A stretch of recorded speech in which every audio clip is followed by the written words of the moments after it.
Hello बच्चों, एक बार फिर मैं केमिस्ट्री का क्लास लेकर के आप लोगों के सामने उपस्थित हुआ हूँ।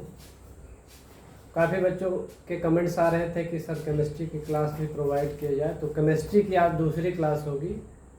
पिछले क्लासेज में मैंने जो है आपको फिजिकल और केमिकल चेंज के बारे में पढ़ाया था, तो थोड़ा सा रिवाइज करता हूँ, उसके बाद आगे बढ़ता हूँ।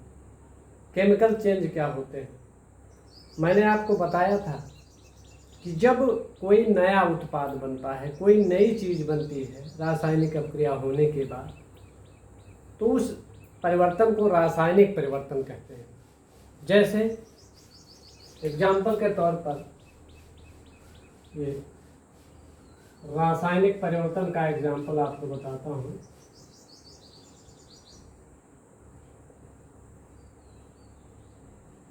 रासायनिक परिवर्तन का एग्जाम्पल जैसे हम क्या करते हैं यहाँ बच्चों, ये सपोज दैट ये मैग्नीशियम है, मैग्नीशियम का रिबन ले लेते हैं।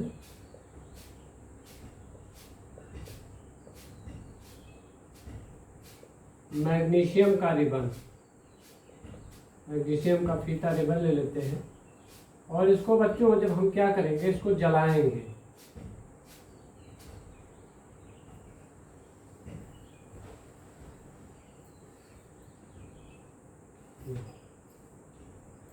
मैग्नीशियम का रिबन ले लें और बच्चों इसको क्या करें,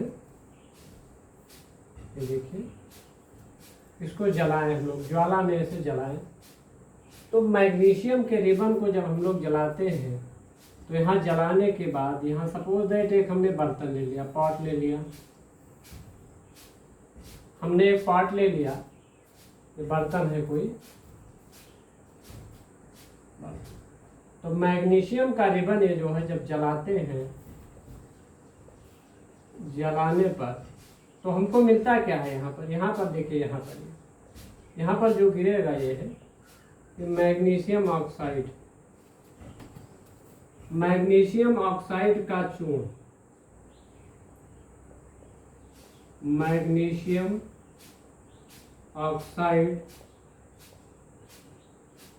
का सफेद चूर्ण मिलेगा हमको, मैग्नीशियम ऑक्साइड का सफेद चूर्ण।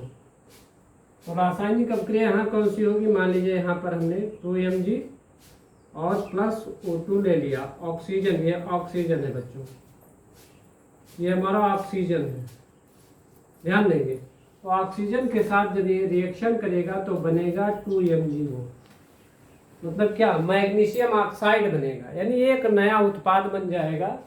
तो इस तरीके से मैग्नीशियम के रिबन का जो जलना होगा ये हमारा रासायनिक परिवर्तन होगा। आइए क्लास को आगे बढ़ाते हैं, प्रोसीड करते हैं।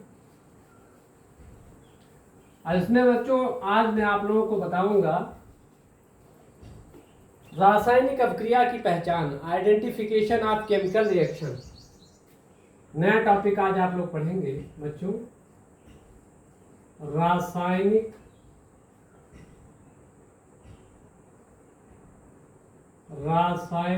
अभिक्रिया,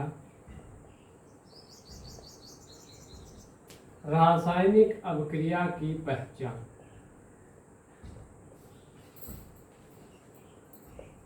आइडेंटिफिकेशन ऑफ केमिकल रिएक्शन। तो रासायनिक अभिक्रिया की पहचान कैसे होगी बच्चों? कई प्रेक्षणों के द्वारा रासायनिक अभिक्रिया की पहचान की जा सकती है। उसके कई तरीके हैं, कई चीजें हो सकती हैं। जैसे क्या हो सकता है बच्चों, कई चीजें हो सकती हैं रासायनिक अभिक्रिया की पहचान करने की। जैसे फर्स्ट हो सकता है अवस्था में परिवर्तन। पहली पहचान कैसे हो सकती है कि रासायनिक अभिक्रिया हो रही है कि नहीं? अगर पहली चीज हो रही है अवस्था में परिवर्तन, अवस्था में परिवर्तन बच्चों जिसको कहते हैं चेंज इन स्टेट।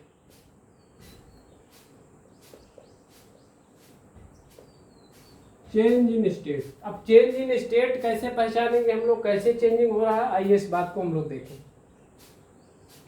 जैसे हम लोग बच्चों क्या करते हैं, मोमबत्ती जलाते हैं ना, तो जब मोमबत्ती को जलाते हैं, मोमबत्ती कैंडल को जब जलाते हैं तो मोमबत्ती को जलाने पर हमको क्या मिलता है? दो चीज़ें वहाँ पर मिलती हैं। एक तो जल बनता है, लिक्विड फॉर्म में हो जाता है, और दूसरी चीज़ क्या होती है? कार्बन डाइऑक्साइड गैस निकलती है।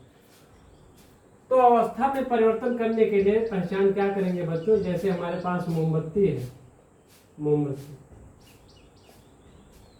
तो मोमबत्ती को जलाने पर बच्चों क्या होगा? हमको दो चीजें मिलेंगी, एक तो जल, दूसरा चीज क्या मिलेगा? CO2। जल क्या है? जल है द्रव, लिक्विड, और CO2 क्या है? कार्बन डाइऑक्साइड, ये गैस है। अब देखिए यहाँ एक चीज द्रव है, दूसरा गैस है। तो इसका मतलब क्या हुआ कि यदि किसी भी वस्तु की अवस्था में परिवर्तन हो रहा है तो उसकी अवस्था में परिवर्तन के द्वारा भी हम रासायनिक अभिक्रिया को पहचान सकते हैं कि केमिकल रिएक्शन हो रहा है कि नहीं हो रहा है। जैसे ये मैंने एग्जांपल लिया। दूसरी पहचान कैसे कर सकते हैं बच्चों? सेकंड स्टेप क्या है? सेकंड आइडेंटिफिकेशन कैसे हो सकता है? दूसरी, ताप में परिवर्तन।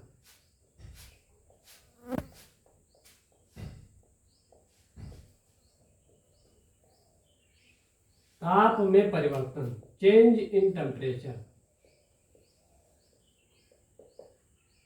चेंज इन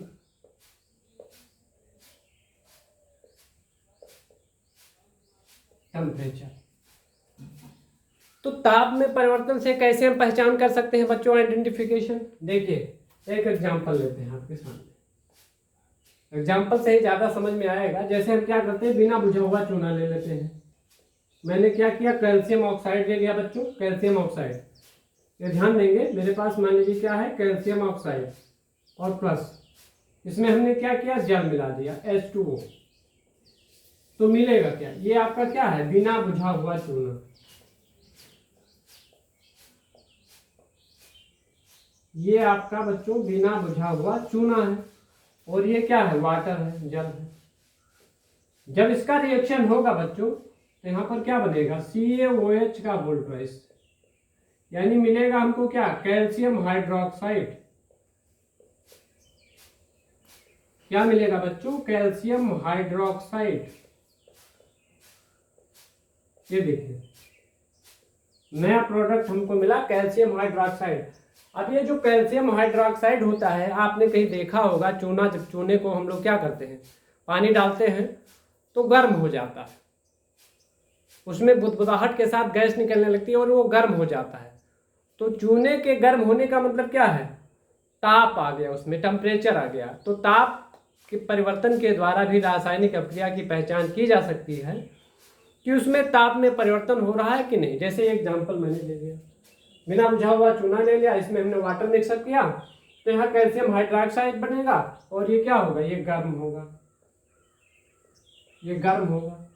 तो ताप के द्वारा इसकी पहचान की जा सकती है, बाई टेम्परेचर के द्वारा, कि रासायनिक अभिक्रिया संपादित हो रही है कि नहीं हो रही है। तो दूसरा चीज ये हो गया। तीसरी चीज क्या है बच्चों? रंग में परिवर्तन। तीसरा तरीका क्या है मेरे पास? रंग में परिवर्तन। जो थर्ड स्टेप है वो है रंग में परिवर्तन।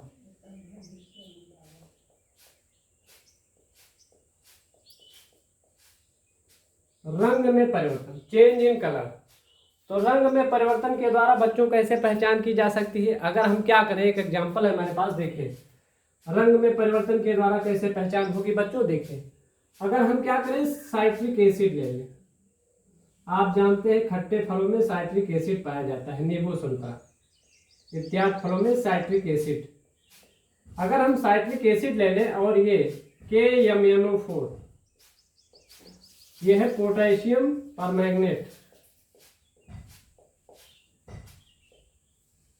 Potassium permanganate. तो पोटेशियम परमैंगनेट ले ले बच्चों, ये बैगनी रंग का होता है, इसका कलर जो है वो बैगनी होता है, बैगनी रंग का। तो बच्चों ये साइट्रिक एसिड मैंने ले लिया। साइट्रिक एसिड कहाँ पाया जाता है? नींबू में, संतरे में, खट्टे फलों में और रसदार फलों में। और ये KMnO4 पोटेशियम परमैंगनेट, ये बैगनी रंग का होता है। जब यहाँ पर हम लोग ऐसे मिलाते हैं तो ये रंगहीन हो जाता है, कलरलेस, रंगहीन हो जाता है। कलरलेस हो जाएगा। तो पोटेशियम परमैंगनेट का जो बैंगनी रंग है वो गायब हो जाता है। इसका मतलब क्या हुआ कि साइट्रिक एसिड और पोटेशियम परमैंगनेट के बीच में रिएक्शन हुआ, तभी तो उसका कलर गायब हुआ। तो रंग में परिवर्तन के द्वारा भी रासायनिक अपक्रिया की पहचान की जा सकती है कि रासायनिक अपक्रिया संपादित हो रही है अन्यथा नहीं। अगला तरीका क्या हो सकता है बच्चों? गैस का निकलना। जो फोर्थ इसका तरीका हो सकता है केमिकल रिएक्शन की आइडेंटिफिकेशन की, वो है गैस का निकलना।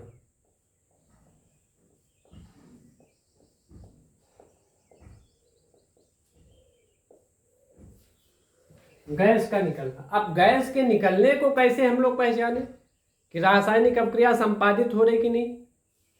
आइए बच्चों इसको देखते हैं, आराम से इसको आप लोग सीखिए एकदम आराम से।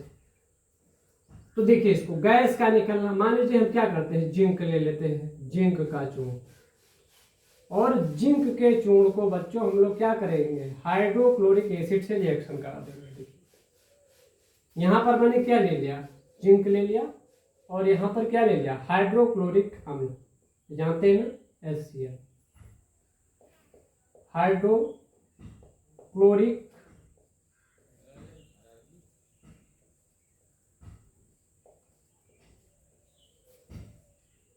हाइड्रोक्लोरिक एसिड ले लिया। ये जिंक है मेरे पास,